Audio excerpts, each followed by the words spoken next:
Welcome back to I Have a Stomach Ache, but I'm still shooting content for you. I hope that guilts you into subscribing and liking. So, okay, now let's be sad and somber for a moment. No one answered yesterday's Identify This segment. But that means I have the next minute and a half to talk about whatever I want. So let's get into it. Joe Locke was cast in House of Harkness on Disney Plus, right? This is going to be a WandaVision spin-off. And the streets are saying he's going to play Wiccan, the Scarlet Witch's son. Come on, do your research. Now, good for Joe Locke. I have to admit I'm a tad jealous though. Not because I ever thought I stood a chance of playing Wiccan, but I mean, let me put it to you this way. If Joe Locke is shooting a Marvel show and he's on set with Kevin Feige, what stops Joe Locke from going, "Hey, Kevin, mate, how are you doing?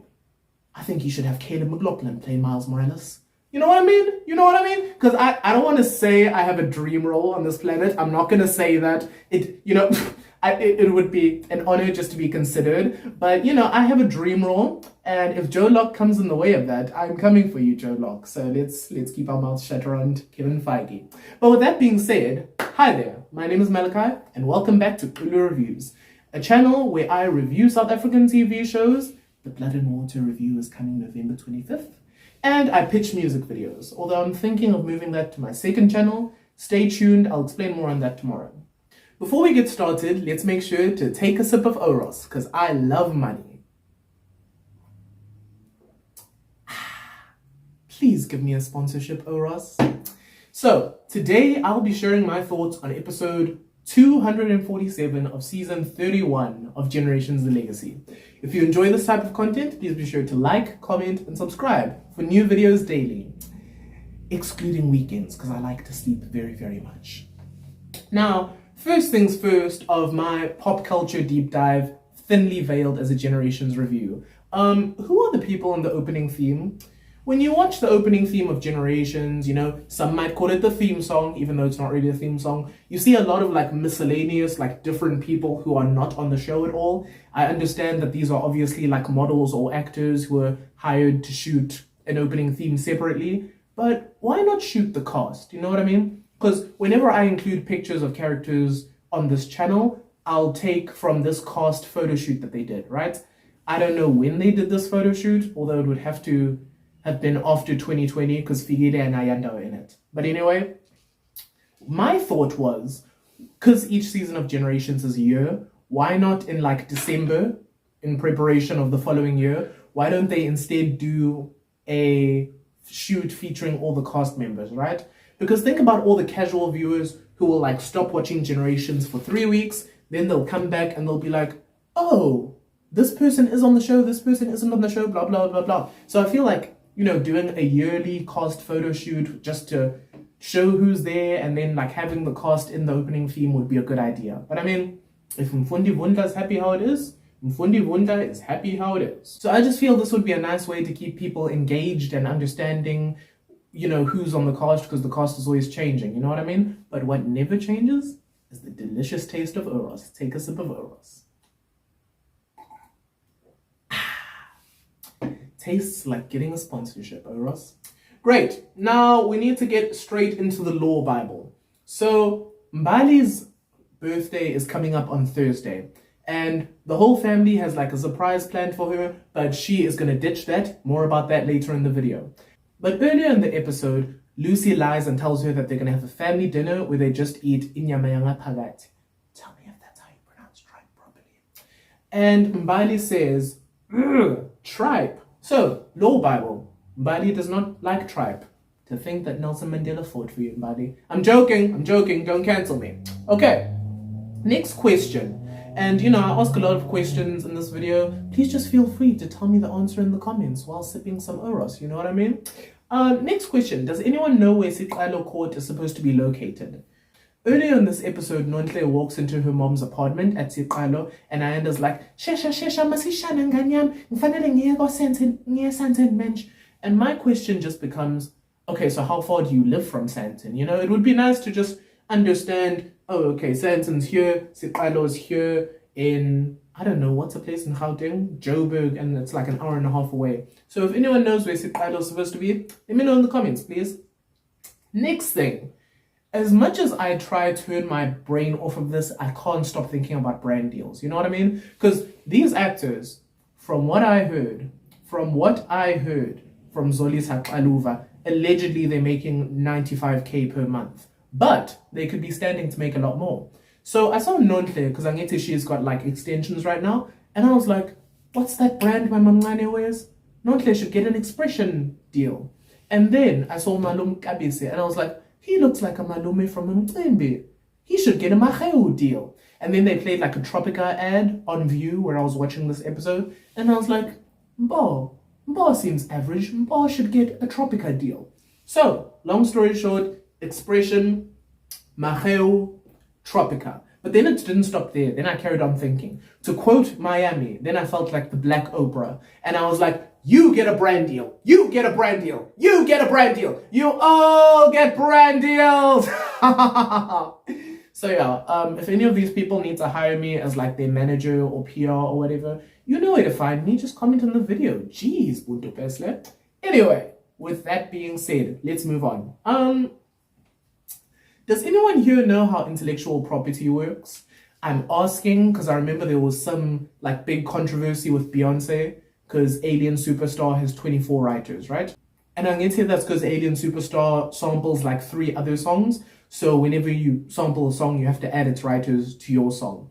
So then my question then becomes, do the Generations writers have to like pay the Shakespeare estate? Because Gogo and Mbali made 2 references to Hamlet and like quoted Hamlet, like quoted lines from the play. So I don't know, do you think they have to like ask for written permission from the Shakespeare estate whenever they say lines from Hamlet? Let me know in the comments. Does anyone know anything about IP? Great. Now in my video I did yesterday, I mentioned how dissatisfied I am with how quickly the show breezes through storylines, right? I have the exact opposite thoughts on this specific storyline. Long story short, it's between Mbo and Pele, and it feels like it's going at a snail's pace, right? That is just my opinion. My opinion is not the law, but my opinion is right. So we'll get back to that later in the video because I'm not feeling the storyline. And I feel like I should love it because, you know, it's action, it's thriller, it's a mentor betraying his mentee, it's corruption in the system. It sounds interesting on paper, but I'm just not feeling it. I don't know why. Please, we'll be back. We'll be back for this. Don't worry. Hold on. Then I think we need to speak about accurate representation because we often grill American shows for not having accurate representation, but I think we need to hold our own to the same standard. In this episode, Kabisi comes back from the hospital and he's told that he needs to turn his lifestyle around so he doesn't have any more health scares, right? That makes sense. That happens to everyone. But then Figile makes him a salad. A salad? Which black person have you ever seen eating a salad? Like, granted, I think my parents have a spinach garden. I don't know. I don't talk to them that much. But a salad? Which black person have you ever seen eat a salad? You know what I think? I think the Christmas holidays are coming up soon. The writers need to go back to their families in Makaya and just touch base with how black people actually function. That was just my opinion on that. But then continuing on with black people I've never met in my life.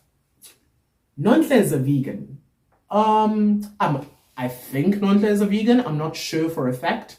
But when Mbali is like complaining about the fact that she's going to have tripe at her birthday dinner, Nonhle's response, and I'll read you exactly what Nonhle says. Nonhle complains about them eating the internal organs of some poor innocent animal. Nonhle, it's just, I've never seen a black vegan, you know what I mean? But if that's your thing, Nonhle, just understand that Oros does not contain any animal products. That I know of. Then, just continuing on this whole Mbali's birthday storyline, trust me, it'll be resolved soon. Her birthday's on Thursday, because, I don't know, I'm not feeling a lot of the storylines, but I say collab. I'm not telling them they need to improve their writing, but I will be at the end of this video. Okay, who the is Mercy? So, one of the plots in this episode is that Mbali is going to skip the birthday party her family is throwing her on Thursday to go to some concert with Gogo, and it's some R&B singer named Mercy. Now, I tried looking up Mercy on Instagram. She doesn't look like she's real. Am I out of touch with the kids? Is Mercy a real person? I don't know. We'll see on Thursday. We will see on Thursday. But all you need to know is I'm feeling the grey hairs on my head and they sting. Then we get a scene in this episode where Mazwi says he needs to find the money to help Spare fund the hospital. And my question is, where do you need to go look? Because if I'm not mistaken, Mazwi Moroka is the rich, proud CEO of Triple M, right? So you would expect that he already has the money. So did I miss something where Mazwi went bankrupt and he's broke now? Because I will say, I have noticed he is living in an apartment with Tracy. He's not living in the Moroka house anymore. So maybe he got kicked out. Let me know in the comments, guys. I need to know the tea. Okay. But speaking of Triple M, for the past 3 days, I haven't seen Tsedi at all. So all I can assume is that Tsedi is not on the show right now. That leads me to ask, is Ezweni still functioning? You know, hashtag Ezweni, business got Tsedi. Is that still going, or did that go under and that was her reason for leaving the show? If anyone knows, please tell me in the comments if Ezweni is still going and where Tsedi is currently at. Okay, you know what I mean? Although I will say, I heard her actress got the calling, so I don't know if the calling means you have to drop all your materialistic items like money. Let me know. I might be getting the calling. The bracelets look cool. But you know what? As much as the cast of Generations is always changing and things are always happening in the world, one thing that'll always stay the same is the taste of Oros. Refreshes like nothing on earth. And yes, I know that's an alcohol slogan, but I don't drink alcohol. Okay, and then the ending felt dumb to me. I'm not saying that the writers of the show don't know how to write. I'm not saying that. I'm not saying that these two people wrote a terrible ending to this episode. All I'm saying is, can someone please explain it to me? Because I know nothing about criminology. I don't know how the court system works. I know nothing about criminal law. I know nothing of the inner workings of the police. But at the end of this episode, Mbo tells Detective Bede that he has a video of Bede conspiring with criminals and that he's going to hand it in tomorrow and he's going to get Bede fired and incarcerated and all that.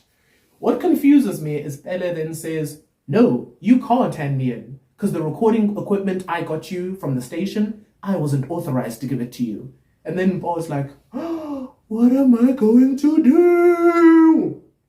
And I don't know, in my head, keeping in mind that I have no qualification in the 4 fields I just mentioned, can't Mbo get off free? Let's say he reports Bele and Bele's like, no, that's unfair, I gave Mbo equipment and I wasn't supposed to give it to him. Can't Mbo just be like, okay, and you lied to me and told me it was authorized? You know what I mean? Can someone just please explain to me how the law works and if Mbo would be I don't know, incriminated in Bele's crimes? I need to know because it's confusing. It is confusing. I'm sorry. These people, you need to go get your screenwriting degree money back.